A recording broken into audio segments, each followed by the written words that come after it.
Hello everyone and welcome back to Noia Dev, the series that aims to prove that one developer can create a successful MMO RPG. My name is Dane and this week on Noia Dev we're talking about crafting. A while back I made a rambling video about what I thought would be the best crafting system for an MMORPG, and I followed up that devlog with the very beginnings of a crafting system for Noia. Well, I have made more progress on that system in these past 2 weeks. Actually, it was more like the past few days. I've been traveling for work for the past week, so I had to crunch a bunch of dev work in only a few days for this devlog.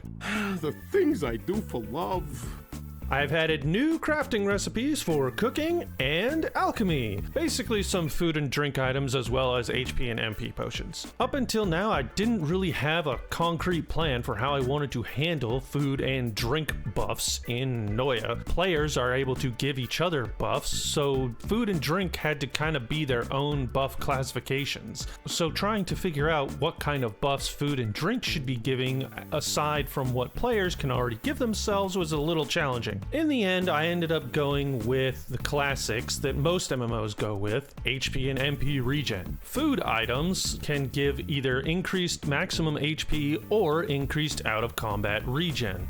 And drinks will do the same, but for MP instead. A player will only be able to have one type of food and one type of drink buff active at any given point. No stacking multiple different food buffs, they will override each other. Increased out of combat regen will help players recover quickly between combat encounters so that they can jump into the next fight that much faster. And on the flip side, having a food buff that increases, say, maximum HP is better for a boss fight where the tank wants as much HP as possible, or maximum MP to help that healer get off one more heal before needing to down a potion. The way I have it set up right now, food ingredients can be gathered from two sources. HP and MP regen ingredients are gathered from harvest nodes found around the maps, and maximum HP MP increasing food ingredients are looted from enemies. This is set up so that players can craft and use the regen food first to help them farm for ingredients for the more heavy combat oriented maximum HP MP increasing food later. As of right now, only the forest map has these new harvest nodes. Players can gather fey berries from these bushes around the map. So now in the forest we have references to fey, fairies, and sprites. And if you're one of those types that are super into folklore and know all the different spellings and types of said magical creatures, then you must fulfill your sworn duty by spelling and explaining every single variation of them in the comments right now. Do it! Moving on, potions are going to work in a very similar fashion to food, having two different variations of each. There will be potions and catalysts. Potions will instantly heal for a set amount, and catalysts will heal more, but over a longer period of time. Right now I'm thinking like 20 seconds. This is very similar to how HP and MP potions work in an older MMO I used to play called Aeon. Only the instant heal potions in Aeon were called serums, and they required players to get a random critical success when they're harvesting.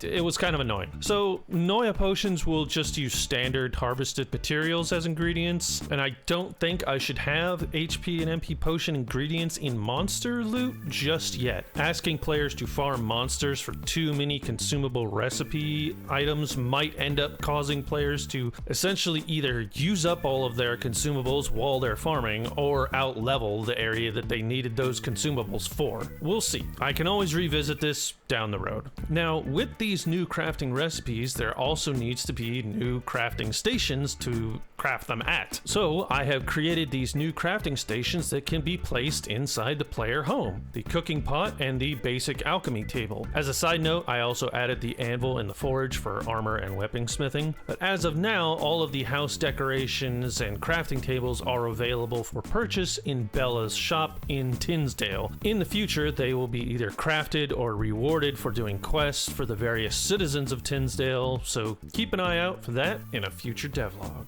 And that's it for this week. I'm actually really happy to finally get alchemy and cooking in the game. I'm excited to see you guys play around with that, although I am actually a little bit sad. I really wanted to show some progress on the underground map, but unfortunately I ran into an issue where I made the map paths just too small.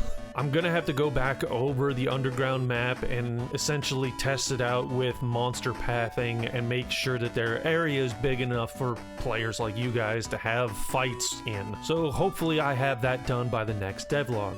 All that being said, I gotta get back to work, so I'll see you next time. Bye.